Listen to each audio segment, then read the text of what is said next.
What's going on, everybody? Welcome back to the Scale News Update. If you're not familiar with the show, this is where we talk about the news topics that happened in the scale world of RC over the last week. We've had a busy week. Let's jump into all this week's topics. First for this week, we're 2 for 2 on new J-Concept body releases. They just released the Ford Falcon. The new Ford Falcon body is designed for no prep cars, and it appears that this is now a narrow version body from J-Concept. A lot of their drag bodies are just crazy wide and look just bad.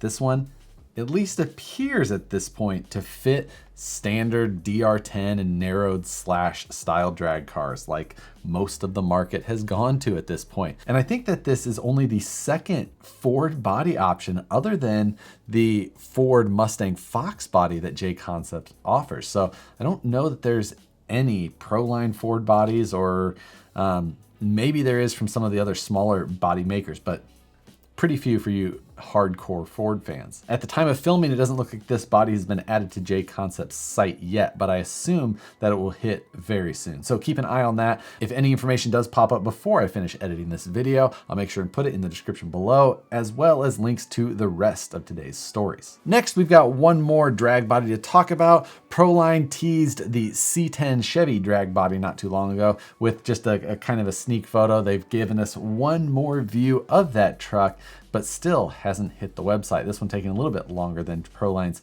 traditional sneak release timeline. So stretch this one out another week, maybe two, who knows. Let's keep an eye out for it though. Already kind of digging the style. I'm a fan of C10s, and it's always nice to see some, different styles make their way into the drag market. Now, let's jump into some new vehicle releases. This week, we've got 5 new vehicle releases to discuss. Pretty busy week, and everything just kind of hitting all at once. So let's go through and hit these new releases. The first one we have is the Charisma SCA1E 2.1 Coyote. And I don't remember if the original one, was that a 2.0? Did I forget the first one? Or do I remember the first one and they just skipped 2.0 and went to 2.1? The thing is that the Charisma Coyote, not that memorable of a vehicle in general. It's just, when it came out, it was kind of already behind a little bit in its, its build and its design quality. Just everything about it was not that great. And the price still stacked up against much better vehicles.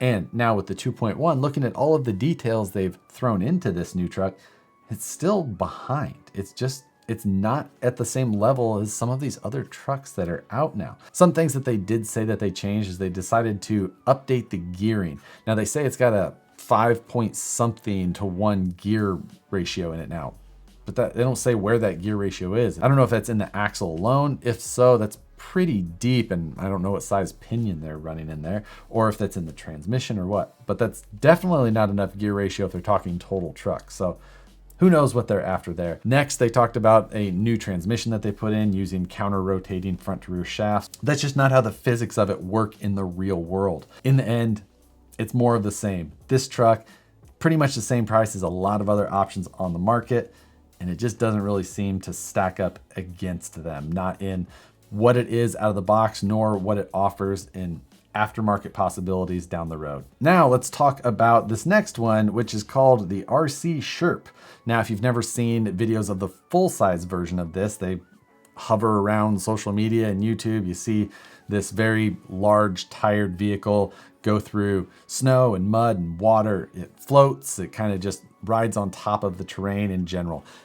Pretty interesting full-size vehicle. And now there's an RC version. It is very much the same. The tires almost touch in the center. It's going to steer kind of like a tank. It's kind of a pointless RC, but cool in that way. It doesn't really appear that it's going to do anything super well, but it mimics the full size in a way that makes this impressive. Now, there was not a price listed on this, but I did reach out to try and get the information about this vehicle. In the message I got back, it says that each one of these is handmade, but I think that's a little lost in translation, that, they are obviously CNC cut. Each one is, personally assembled, it appears. They're serial numbered. The model includes the vehicle itself, a remote control, a charger, and a storage box. You need to put 4 AA's in the radio, and you need to charge the actual battery that's included. The cost of one of these trucks is $760 US plus $90 shipping if you're sending it here to the US. And again, kind of a pointless RC, but if you like pointless RCs, you can order these. It does say that 10 to 12 weeks is the wait time to pick one of these up. Next, let's change gears and talk about the new release from MST. This is the TCRM with the Miata MX-5 body.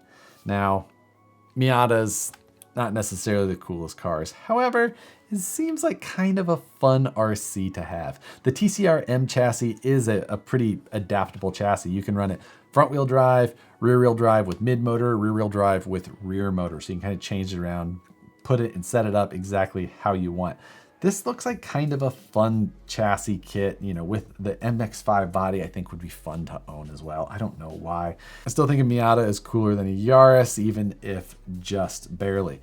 You can also get this TCRM chassis with a couple different Honda Civic hatchback bodies in case you want to run it in the front wheel drive option. It looks like you can get it in both a kit and an RTR format if you're going for that body option. But if you're a fan of Miatas, or you just for some reason want an RC Miata, here's a new option. It says it's orderable, although I have yet to find where you can order it. AMain seems to be carrying a lot of the MST options, so if I see it become available at AMain, I'll make sure to update us on this one again. Next, we've got a new release from RGT, and this is the Rock Cruiser RC4 136100 V3. This appears to be RTR with a Suzuki Jimny body on it. It's a shorter wheelbase, but pretty decent looking body option if you kind of like those Suzuki Jimnys. This new vehicle does state that it's got a lot of new design options like the chassis, some of the steering, a number of things. It's hard to exactly tell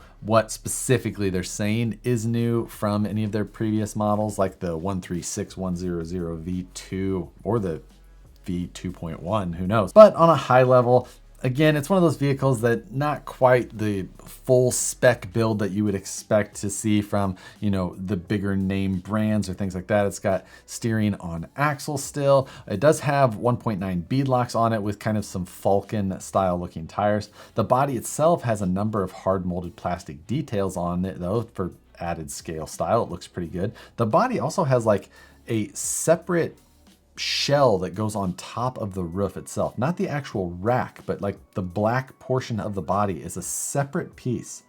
The Lexan body underneath has a roof on it, but then there's another portion that looks just like it, but black, that goes on top of that. The axles don't look too bad on this. The gear sets are sintered, but fairly small for a decent scale style. The axles themselves are pretty slender. Again, the front is a servo on axle, so not nearly as scale. Chassis also looks very pared down. Not a lot of frills, not a lot of extra on it. RGT has other vehicles that have more highly spec'd.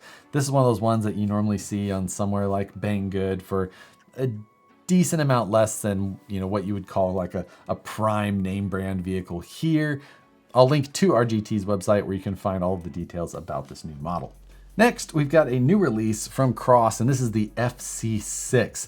This is another one of the military style vehicles that Cross makes, and they do a really good job at these. Their body details look great. The drivetrain that sits underneath of these, not something that's necessarily overly built. They do have cast metal axles, but the quality of everything is pretty typical from this type of overseas truck. And these aren't really being beat on like some of the trail rigs and things like that we use, so they seem to get the job done. But more than anything, it's about the detail with these vehicles. This is more of a modern style cab. I don't know exactly the model of vehicle that this is being modeled after, but I've seen the trucks that it's modeled after, and this, again, they did a great job on this. The vehicles that they used in the promo video look good with the weathering style that they put on them, both to the body and the axles that they did in a couple of different versions. Now, the FC6 is currently being shown in preview status as far as on their Facebook. They haven't actually added it to their website yet, so we can't see the cost. But most of these style of trucks from Cross sit in that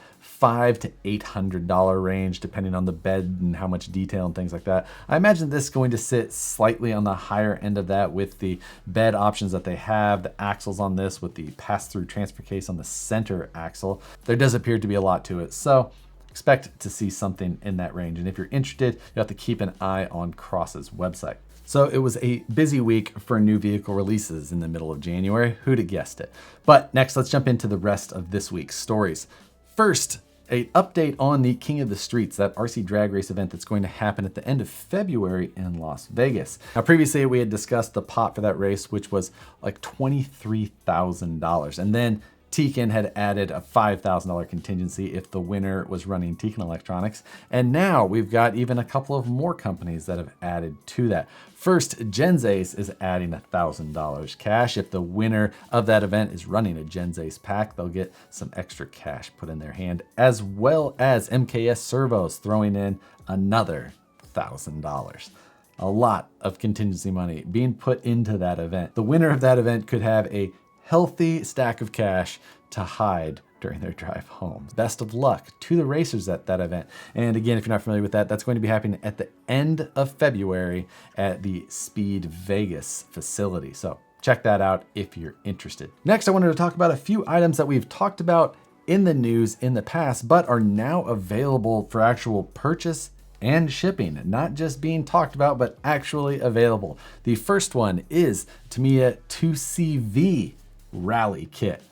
In stock, ready to ship. I don't know why the Tamiya 2CV sounds like so much fun, but just look at it. Next, the Axial straight axle kits are hitting people's hands now. So if you didn't pre-order one, you wanted to wait until they were available, they're on shelves now. You can click buy and have it shipped the next day. I believe mine shipped today. Looking forward to putting it on to something. Not sure what yet, but we'll find something. And lastly, it appears that the Proline IROC bodies are actually being stocked up on hobby shop shelves. So if that was one of those bodies you were holding out for, I've seen a lot of those starting to get painted recently. Looking pretty good. Not gonna lie, I like the IROC. But that does it for this week's stories. For this week's question though, we talked about a lot of vehicles today that were kind of all over the map. Expensive, fairly inexpensive. I thought we'd throw one out there. What is the most expensive single item you've purchased in RC? Just one item, highest price tag. But also, what is the item that you've bought that you had the most fun with? Maybe you buy one of those $760 RC Sherps, but I've had an unimaginable amount of fun with a $102 Tamiya Dancing Rider. So, you know, how does that work out? What are your two answers there? Put them in the comments below. Always appreciate your guys' interaction. Love reading those comments every week. Hit the like button if you enjoy the Scale News update. Subscribe if you're not already. Hit the notification bell so you see the videos as soon as they get uploaded. Thanks as always for spending your Tuesdays here, and we'll see you on the next one.